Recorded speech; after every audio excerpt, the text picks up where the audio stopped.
Why are you screaming? I haven't even caught you yet.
You're all going to die down here.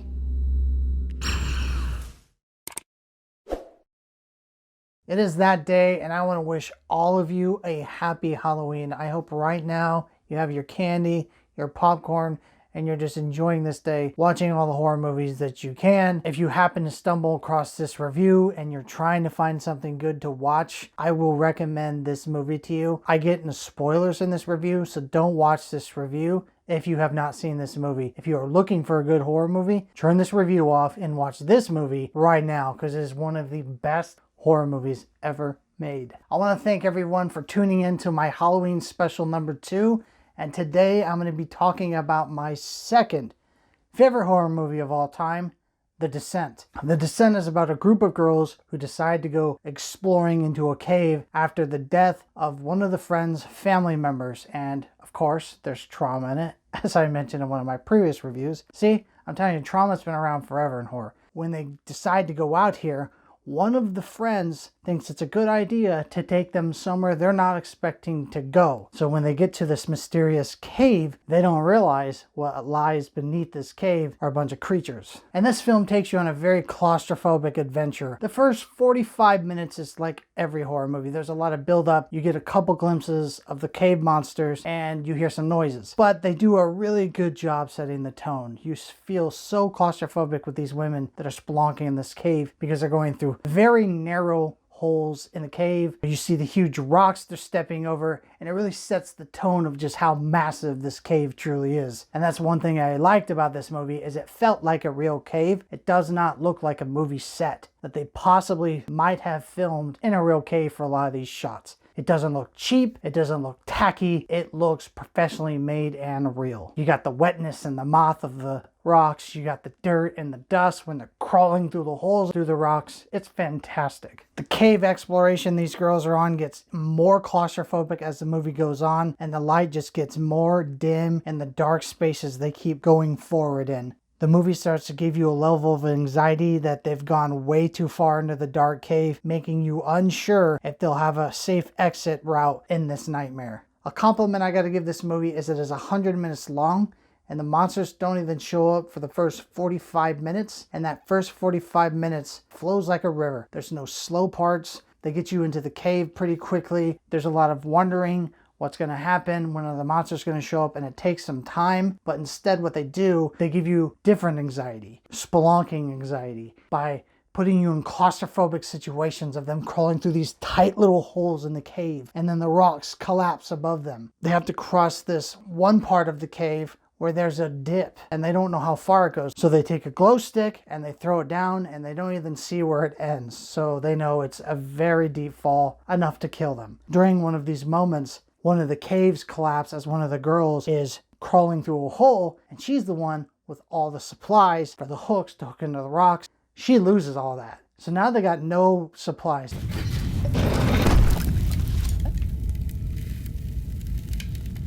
Okay, move now!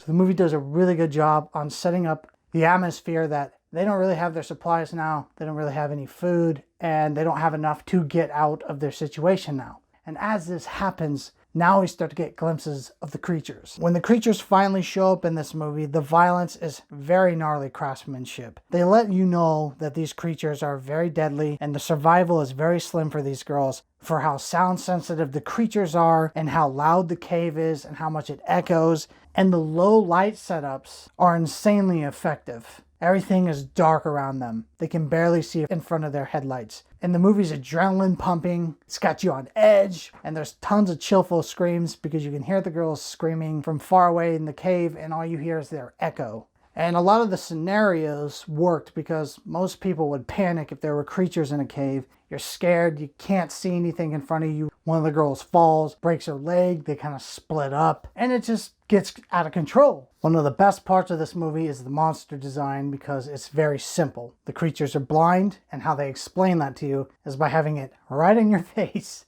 Two of the girls are hunched together. They're trying to hide from the creature. It crawls up near them and they're wondering why it's not attacking them. And they see its eyeballs moving around and they realize these things are blind, but they're not sure. Then it walks past them. Then they're sure that they're blind or they would have died right there. And the design of them is very simple. They're just white, they're blind. It wasn't overdone. They didn't have super long, sharp teeth or long fingernails or wings. And I think the makeup team did a great job designing a creature. And I really like that it was practical effects. Practical effects always hold up better in my opinion. One of the scariest parts of this movie is one of the girls is stuck behind with a camera and she's got night vision camera on and she's in their eating cave. This is where they take the bodies to eat. And they drop one of her friends right in front of her. Watch her friend get eaten. And the creatures are making these howling sounds that are very scary.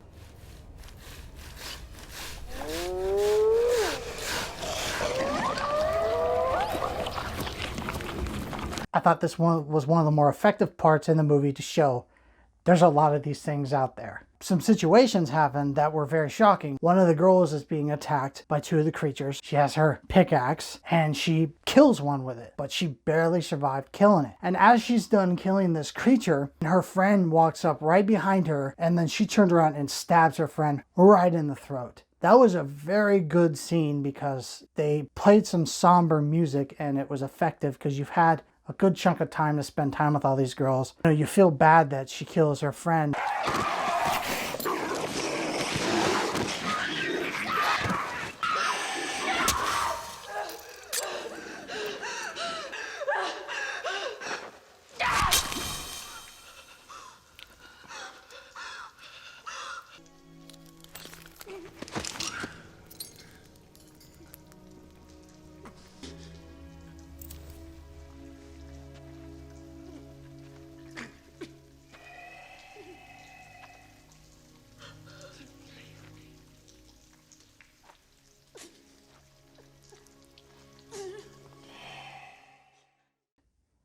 If I could speak off the rails here, I think her friend was pretty stupid to sneak up on her friend like that after she just killed one of these creatures. She could have said, "Hey," from a distance, called her name, did anything besides just walk up behind her. I don't know what she expected, but I'm glad we didn't go that route because it was much more effective that she killed her friend. They really let you soak in the moment for a second and they're like, what would you do for your friend in this moment right now? You hear more creatures coming. You've stabbed your friend in the throat. They're bleeding out. The monsters are sound sensitive. They can smell the blood. Do you let your friend die and then you get out of there so you can survive? Or do you try to defend your friend or carry your friend that's already bleeding out, that can't do much, and try to risk your life to save her?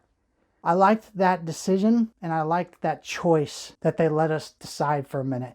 We get another moment like this that's heartbreaking. So the girl that's bleeding out that was killed, her sister shows up and she tells her, "She left me here." So the sister ask her to kill her. She's like, don't leave me like this. And the older sister's like, I can't do that. She's like crying. She's upset about it. But it also makes sense. Do I want to put my sister out of her misery? Or do I want to let these creatures come and eat her alive, which would be even worse? And then she picks up a rock and bashes her sister's head in. It's hard to watch, but you understand. And I liked these skull-crushing moments. And as our heart rate is just jacked to the roof, we have to now go deeper into the cave with Sarah to find Juno and her other friends who are still alive. After Sarah kills her sister, she kind of just snaps and she's really sick of these creatures. So one comes up after her and she just kicks it to death and kills it. And so we get this amazing scene with her. She falls into this water. Props to the set team and the makeup artists for making this the most memorable scene of the film, because they made the water look so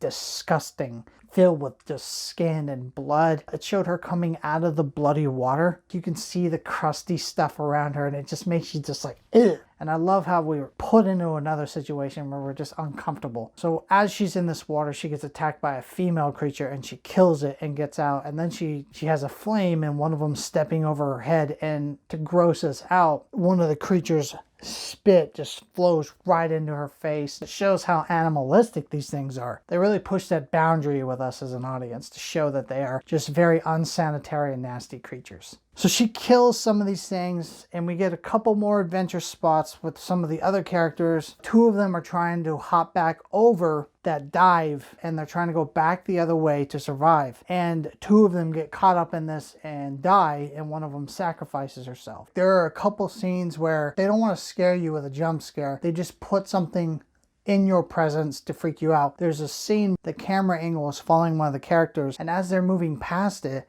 there's a creature just above the cave watching them. It can hear them and you can see that it knows they're there. What I like about this is you're not really sure why it didn't attack them. It's kind of freaky. Is it waiting until there's a pack? That scene worked really well. It was just a camera pan going straight up to show the creatures above them. This plot's pretty simple, so it's a lot more of the same stuff, but it's done in a really good way, very entertaining and frightening way. And then we eventually get to the very ending. This is one of my favorite endings of all time. When Sarah and Juno meet up, Juno does not know Sarah knows she left her sister there to die. So they begin to cooperate with each other. They finally see some light and they head towards the opening of the cave. It's going to be awkward. The two people that survived are going to hate each other once everything calms down. But what ends up happening is when they get to the front of the cave, the creatures know the exits of the cave. So there's a big pack of them just waiting at this entrance. They let us know that by a simple camera change, and it's a wide shot showing how many are in this area. And it was one of my favorite shots because it's kind of like one of those moments, because you want them to get out. For me, I was like, I hope they don't get out. But then you're like, well, how the hell are they going to get through all these creatures? So then we get this grand finale, and as they finish off killing the creatures, how Sarah reveals to Juno that she knows Juno left her sister to die is by releasing the leaf bracelet from her hand. And I like that this was done through actions and not words. They both know what happened. So what Sarah does is take her ice pick and she just jabs it right into Juno's leg and then leaves her there to die. And then you see Juno pull it out of her leg and then she holds it up, and as she's holding it up, a ton of the other cave creatures are coming her way, and then you just hear her screaming. And then what I love is when we're watching Sarah leave the cave, there's tons of bones up this hill. And you can see the light, and it's getting brighter and brighter as she crawls, but the bones are getting thicker and thicker as she's crawling higher. And I like that they added these bones to the front of the cave because that's an entrance, and it implies that the creatures eat there a lot because it's right outside where the forest is. I just thought it was a really smart detail.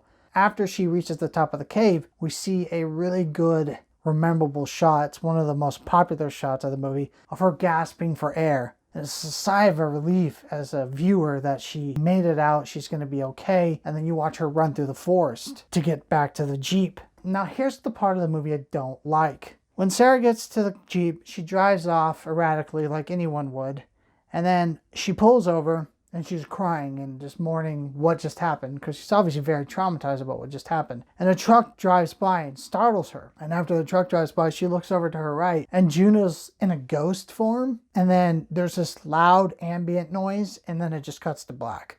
This is the American ending and I don't like it at all. You should be looking for the UK director's cut ending, which is way better, makes more sense. I did not like the ending of the American version because it came out so paranormal. There's nothing paranormal about this movie we just watched. These were creatures. So if you're gonna watch this, you absolutely have to watch the director's cut because it has the UK ending. And what that ending is, we see the flickering of light on Sarah's face as she's laying down on a rock. One of the sticks she had on fire is in front of her. And as I said earlier in the movie, this movie has great lighting, like the fluorescent flares and the reds that really touches up on the light and the importance of light of this movie. Well, we see another good shot like this because when she wakes up, she's next to a torch, a stick that's on fire that she had. And so she's staring into this flame and the camera zooms out and we learn that she never escaped and it was just a dream. She's still in the cave. We got a negative ending, which is very rare. And I think that's a better ending than the whole paranormal thing with Juno. I really like it and I think you would like it too. So if you haven't seen this, you have to check it out. I'm going to grade The Descent an A. Seriously guys, if you haven't seen this and you are looking for a horror movie to watch today, you should watch this one. If you haven't seen it in a long time, you should revisit it. It's a great movie to watch on Halloween. I highly recommend it. Blood is great. The atmosphere is great. The cinematography is amazing.